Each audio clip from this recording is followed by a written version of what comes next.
Hello and welcome to pmclounge.com. Today we are discussing data representation techniques. Very important topic. You'll find it very interesting. Let's get started. So first of all, where are we? The tools and techniques of plan resource management. That is where we are. So in the planning process group and the resource management knowledge area, this is the process, plan resource management. By the way, we have discussed everything that there is to know about this process already. And data representation techniques, the topic of today, is actually a tool and technique of this process itself. So by the way, if you're into reading articles, first link in the description is all about data representation techniques, a related article on our official website pmclounge.com. So do check that out. Second link in the description will be about plan resource management process. Like I said, we have already discussed this. And third link in the description will be an entire playlist of every single video that we have done on the resource management knowledge area. So three important links, do check them out.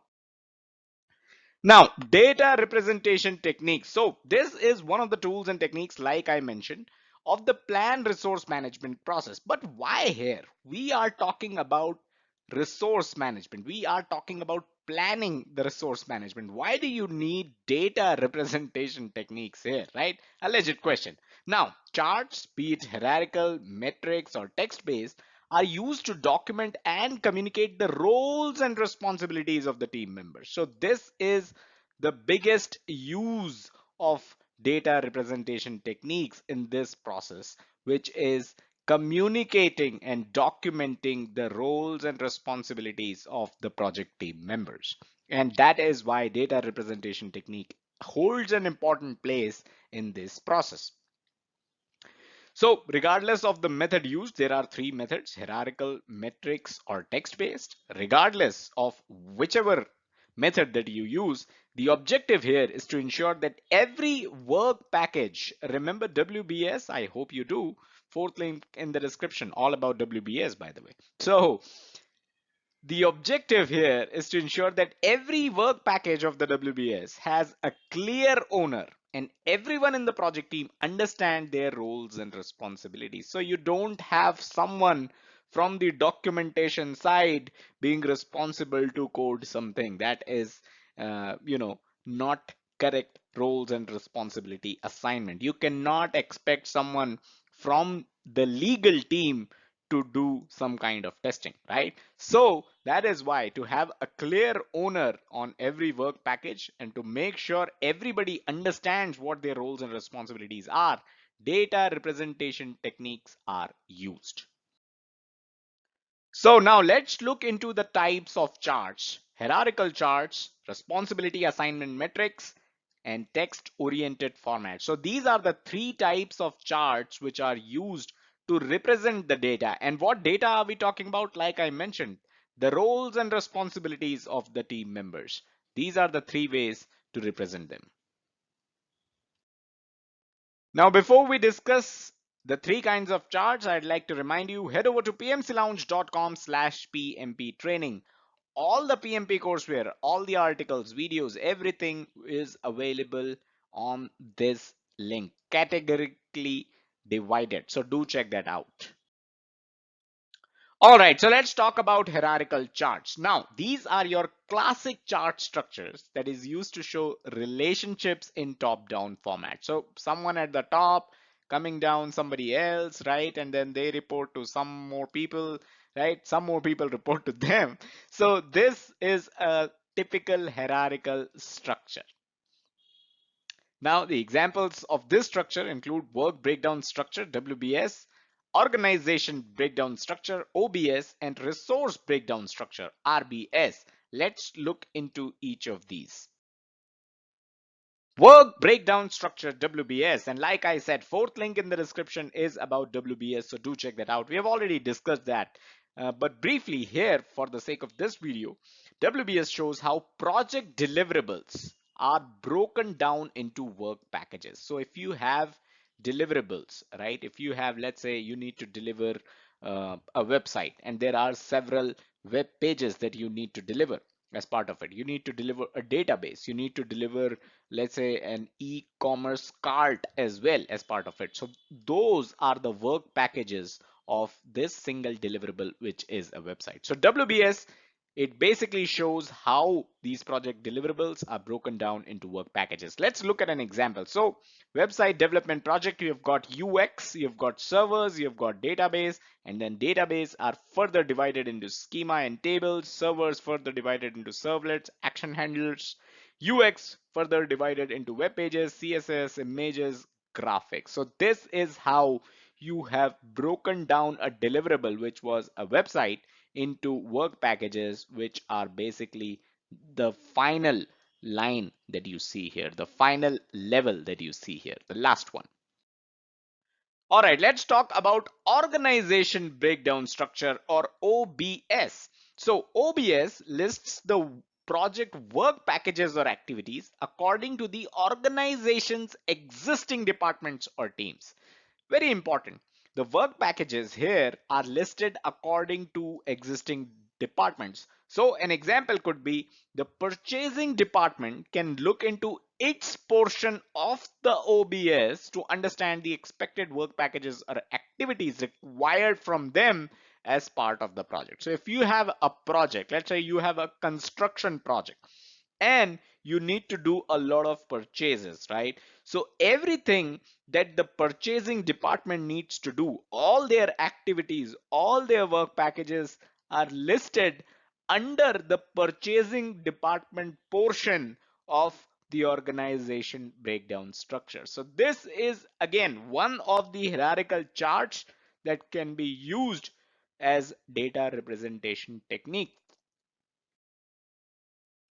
And then comes resource breakdown structure, or RBS. Remember, we are still discussing point number one, which is hierarchical charts. And there are three kinds of charts within hierarchical charts. We talked about WBS, we talked about OBS, and now we are talking about RBS, or resource breakdown structure. What it does is it represents team as well as physical resources related by category and resource type. Now, every descending level in the RBS represents an increasingly detailed description of the resource until the information is good enough to be used in conjunction with WBS. So this can be used in conjunction with WBS as well. An example here is number one, engineering, and then remember, it says every descending level represents an increasingly detailed description. So number one was engineering, and here is an increasingly detailed description. Mr. Fred Jones, who is a manager, and another level down, you see Ms. Jane Wagner, who is architectural lead. You've got software design team and resources. Then you go further down in software design team, you've got the names of the software design team and resources. It has resources as well. You've got engineer, you've got UI designer, and then you've got physical resources. Standard time, timesheet, Microsoft project, SQL server. So it lists both team members as well as physical resources. So this is how RBS looks like. Now let's move on to responsibility assignment metrics. A lot of people call it RAM, RAM, shows the connection between work packages or activities and the project team members. So what is the relationship between the work packages or activities and the team members of the project? One of the biggest advantages of this is the fact that this ensures only one person is accountable for a task. So this avoids any confusion as well. So one example of RAM is RACI metrics, or responsible, accountable, consult, and inform metrics. Let's look at an example of this metrics in the next slide. But before that, the simple chart, this simple chart of RACI metrics lists all the activities in the first left column, as we will see in the next slide, and resources in the first row, followed by RACI entries in the metrics. So this is how a RACI metrics looks like. So here you have the activity, you have the persons listed here. The activity is create project charter, and you can see Amit is responsible for it, but Brian is accountable for it. So if it does not get done, then we will hold Brian's neck and ask him why was the project charter not created. Cody, inform. Dan, inform. Edward, consult.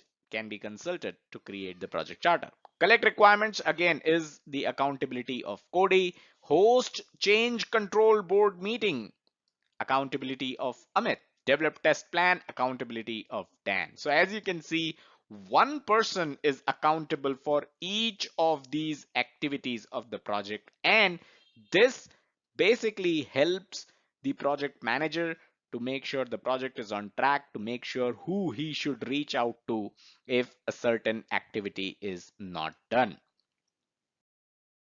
And the final type is the text-oriented formats. And why text? Because sometimes detailed descriptions are required and a simple RASI chart won't do. So what are these descriptions?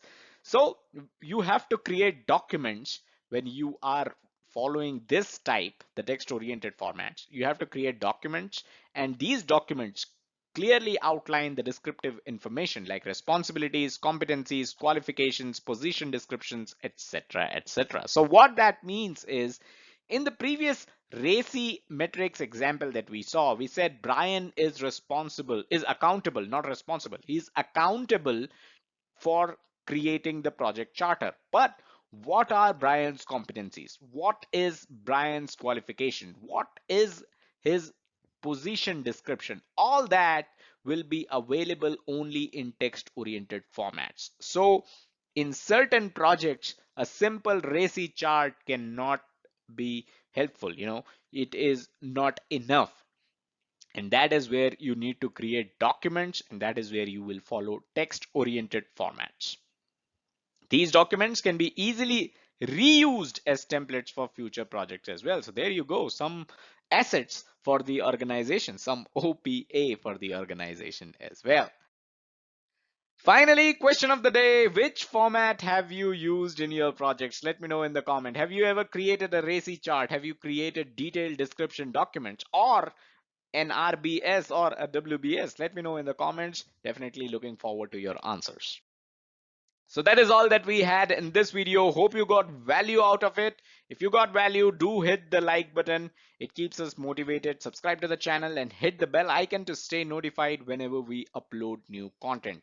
As always, don't forget to check out the website pmclounge.com, your number one free PMP resource, and check us out on our social media. PMC Lounge is our handle on Facebook, Twitter, and YouTube. Thank you.